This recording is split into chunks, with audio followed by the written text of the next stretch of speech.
ఏమైంది ఆ రోజు చెప్పినా కదా? చెప్పిన నాకు మాత్రం పట్టించుకుంటలేరు సారు. ఆ పోలీస్ స్టేషన్లో కంప్లైంట్ ఇచ్చినా కానీ పట్టించుకుంటలేరు. వాళ్ళు నన్ను ఇబ్బందుల పాలు చేస్తున్నారు. ఎవరు? తిరుపతి రెడ్డి, నర్సారెడ్డి, సల్లూరు గ్రామస్తులు నన్ను చాలా ఇబ్బంది పరుస్తున్నారు. నేను పోలీస్ స్టేషన్లో కూడా ఇదివరకు ఆ రోజున పెట్టి కూడా పోలీస్ స్టేషన్లో కంప్లైంట్ అన్ని ఇచ్చినా కానీ పట్టించుకుంటలేరు. నన్ను ఇబ్బందుల పాలు చేస్తున్నారు. ఈ 3-4 నెలలు అవుతుంది, ఇప్పటికి నన్ను అంత ఆగం చేస్తున్నారు సారు. ఏ పోలీస్ స్టేషన్లో ఇచ్చినావు కంప్లైంట్? రాజపేట పోలీస్ స్టేషన్లో ఇచ్చిన. మళ్ళీ ఈడ కూడా చెప్పిన అంత సిఐ గారికి చెప్పి కదా ఆ రోజు పోయి కలవమని. కలిసినా కూడా అప్పుడు ఆయన గొప్పటాడు కూడా. ఆయన ఏది పెద్ద ఆయన వచ్చి కూడా గొప్పటాడు. ఆయన వాళ్ళ నర్సారెడ్డి పిలిచి కూడా గొప్పటాడు వాడు. మరి మళ్ళీ ఏమైందో ఏం సంగతో మళ్ళీ నా పట్టించుకుంటలేరు. నన్ను ఇంతవరకు ఏది చేస్తే 3-4 నెలల నుంచి ఇంతవరకు దానికి సాధారణ ఇస్తలేరు. మా తల్లిగారి గురించి 5 సార్లు మా తల్లిగారి గురించి తీసుకుని ఆశ్రమం చేసుకుంటా అనుకున్నా, పెట్టుకుంటా. ఆశ్రమం కట్టుకుంటే ఆశ్రమం ల్యాండ్ కబ్జా పెట్టిరట. పెద్ద బాధ అయిపోయింది ఆలయం కాన్స్టిట్యున్సీలా. ఈ యాదగిరిగుట్ట సిఐ ఏం పేరు? ఈయన పేరు ఏదో ఉండే, కొండలరావు. ఆయన ఈయనతోనో తలకాయ నొప్పి మోపైంది. మొత్తం లేని పంచాలి మీదేందమ్మా? ఆయన మొత్తం ఆయన సపోర్ట్ తో అంత నయం తయారు చేస్తుంది సార్. ఆయన ఎవరు? ఈయనదేనా? కొండలరావుదేనా ఇది కూడా? ఇది మాది మా నాన్న పేరు ఉన్నది. సింగిల్ జాయింట్ లీగల్ సర్టిఫికేట్ పెట్టి అక్రమ పౌతి చేయించి భూమి మొత్తం కడిలేసి కబ్జా. వాయిస్ ఏమైంది? మీది ఏమైంది చెప్పు. మా నాన్నగారి పేరు మీద ఉన్నటువంటి భూమిని మిర్యాల నర్సయ్యకు 2వ భార్య అని సత్యం అని చెప్పి సింగిల్ లీగల్ ఎయిర్ సర్టిఫికేట్ పెట్టి ఆ మొక్కతే వారసురాలని చెప్పి భూమి పౌతి చేయించారు. చేయించిన తర్వాత మేము కోర్టుకు వెళ్ళినాం. కోర్టు దీన్ని ఎట్లాంటి రిజిస్ట్రేషన్ ఎంటర్టైన్ చేయొద్దని ఆర్డర్ ఇచ్చింది. ఆర్డర్ ఇచ్చినా కూడా మళ్ళీ రిజిస్ట్రేషన్ చేసి మేము ఈ భూమిని అగ్రిమెంట్ చేసుకున్నామని ఈ ఉదయ్ రెడ్డి మరియు ఎర్రయ్య, ఆకుల నరసింహులు ఈ యొక్క ముఠా తయారయ్యి మాపై ముఠానే తిరుగుతుందా ఈ ఆలయంలో? మొత్తం దోపిడీ దౌర్జన్యం. మా అన్న తలకాయ పలగొట్టిరు. మా కావుల సొప్పు ఉండే ఎకరం సొప్పు ఇక్కడ దగ్గర చేసి అరే మొన్న గొడవ అయింది. మొత్తం 20 మంది రౌడీలను తీసుకొచ్చి. ఏం జరుగుతుంది గుట్ట సిఐ గారు, కొండలరావు గారు? మళ్ళీ మా మీదనే కేసులు పెట్టిరు. ఏంది కథ? ఏంది జనం? ఏంది ఈడ ఇంతమంది దాని మీద కంప్లైంట్ చేసుడు? నేను వచ్చినాక మాట్లాడతా జర. నేను ఒక ఎకరం కొనుక్కున్నాడు. ఎకరాలు ఉండక 3 ఎకరాలు కబ్జా పెట్టిండు. నా కొడుకు షెడ్ కట్టుకున్నా, షెడ్ కాడీలు కూడా మొత్తం కొట్టిండు. పీసులు విక్కపోయిండ్రు. పైపులన్నీ ఏమంటున్నారు మరి మీరు పోలీసులను కలిస్తే? పోలీసులు ఉల్టా మా మీదనే కేసులు మా మీదనే వారంలో 4 సార్లు పట్టుకపోతున్నారు మమ్మల్ని. ఇట్లా మాకు బెదిరిస్తారు, ప్రాణహాని భయభ్రాంతులకు గురి చేస్తారు అని చెప్పి మేము కంప్లైంట్ ఇచ్చినాం. 24th డిసెంబర్ కంప్లైంట్ ఇస్తే వాళ్ళు పట్టించుకోలేదు. 28th మా మీద వచ్చి అటాక్ చేసారు. తలకాయలు వాళ్ళ కొట్టిరు వచ్చి. అసలు పోలీసు వాళ్ళు వాళ్ళకెందుకు మద్దతు చేస్తున్నారు మరి? డబ్బులకు ఆశపడి అధికారాన్ని మొత్తం. ఎవరెవరు ఉన్నారు ఇందులో ఇంకా పోలీసు వాళ్ళు? కొండలరావు, మళ్ళా ఏఎస్ఐలు ఉన్నారు. రాయపేట ఏఎస్ఐ ఆయన మైసయ్య, ఇంకా నాయుడు అని 2. మెయిన్గా కొండలరావు సార్ సపోర్ట్తోనే, ఆయన ప్రోద్బలంతోనే ఇదంతా చేస్తారు. కొండలరావేనా? చూడరావు ఫోన్ కలుపు. ఏందో అయినది ఇక మాకు ఇంత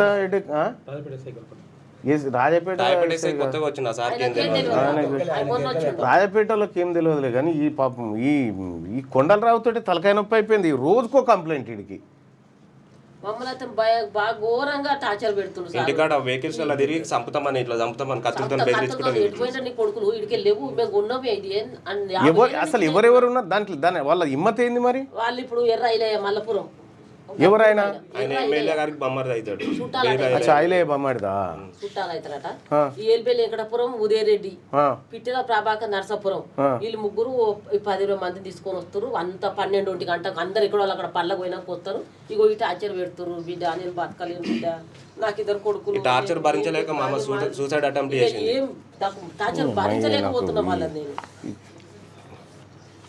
బాగా హెడేక్ ఉంది కొండలరావుతో. సిపి గారు ఏంది మొత్తం ఈ యాదగిరిగుట్ట సిఐపి అయిన అనేక ఆరోపణలు ఈ మా కాన్స్టిట్యున్సీలో పబ్లిక్ తిట్టుకుంటున్నారు సార్ ప్రభుత్వాన్ని. ఇక ఇటువంటి వాళ్ళని పెడితే ఆ బొమ్మల రామారావు ఎస్ఐని పెడితే ఆయన లేస్తే దందాలే ఆయనది. ఆయనంది ఇమని ఎన్నడో చెప్తిమి. ఇక మరి ఇట్లే చేస్తారు దందాలు, ఇదే కథ అనుకుంటే ఇక మరి ప్రభుత్వానికి చెడ్డ పేరు వస్తుంది. మరి ఎవడేం చేస్తాడు దానికి? గింత ఇగో పబ్లికే వచ్చి ఆడ ఎంతమంది అనుకుంటున్నావు బయట? ఇంకా నాకు ఇప్పుడు టైం లేదు నేను పోయేతందుకు కానీ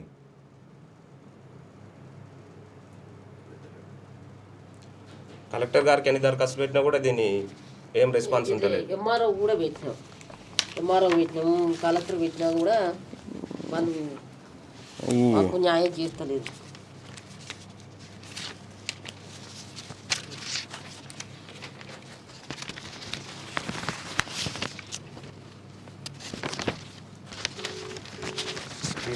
మళ్ళీ నిన్న పెట్టిన పట్టించుకోకుండా.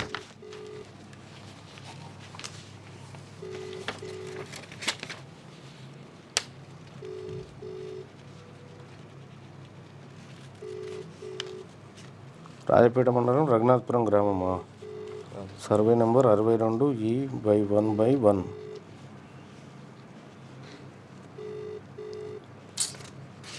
బాగా హెడేక్ అయిపోయింది అబ్బా ఈ ఆలేరు. మొత్తం ఈ ఆలేరుని ఇట్లా తయారైపోయింది ఆగమాగం. ద్రావిడ రాజకీయం దడుచుకున్నా నేను, వాళ్ళని చూసి భయమైంది, గద గద గద ఉరుకుతున్నా నేను. అయితే వాళ్ళు వస్తున్నా అంటేనే గుండె దడ కొట్టుకుంటుంది నాకు. మొత్తం 20 మంది కిరాయి గుండెలు తీసుకొచ్చి వాహనాలలో మొత్తం ఇదే రౌడిజం, ఇదే దౌర్జన్యం, మొత్తం ఈ భూ కబ్జాలు.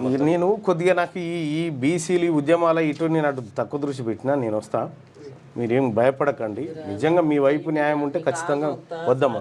కాల్ముక్కుడు దేనికి తల్లి? భయం దేనికమ్మా? తప్పు చేసినావా నువ్వేమన్నా? మరి ఎందుకు భయపడతావు? నా జాగ్రత్త నేను చొప్పనుకున్నా, అంత దున్నిండు, మళ్ళా ఆవులో తెచ్చుకున్నా కొడుకు మళ్ళీ అనుకుంటే నువ్వు కేసు కొట్టేస్తావా కొట్టేవా, నేను మళ్ళా దొంతా సొప్ప అని పీసులు వీక్కపోయడం, మోటార్ నడవకుండా చేస్తే ఆవులకు నీళ్ళు ఆపడానికి లేకుండా కరెంట్ కట్ చేసి మోటార్ ఎత్తుకపోయారు. స్టార్టర్లు వాళ్ళ ఏం లేకుండా అన్యాయం చేసిరు సార్ నన్ను, మరి ఘోరంగా. ఎర్ర ఇలయ ఉదయరెడ్డి ఇలా రాసుకోరా, మొత్తం రాసుకోండి. ఇంకా ఎవరెవరు ఉన్నారో అలా బయట ఉన్న వాళ్ళు కూడా రాసుకో తొందరగా. నేను చూస్తా బాయ్ సార్, నేను చూస్తా, నేనే వస్తా. మీరేం కంగారు పడకండి, భయపడకండి, ఓకేనా? నేను మాట్లాడతాలే, ఇది కూడా తీసుకో పా. నేను మాట్లాడతాను, ఏం కంగారు పడకు. నేను ఉన్నప్ప గట్ల భయపడతారు. నేను మాట్లాడతాపమ్మా, నేను ఉన్నగా పెద్ద నాయన, నేను మాట్లాడతా రైట్.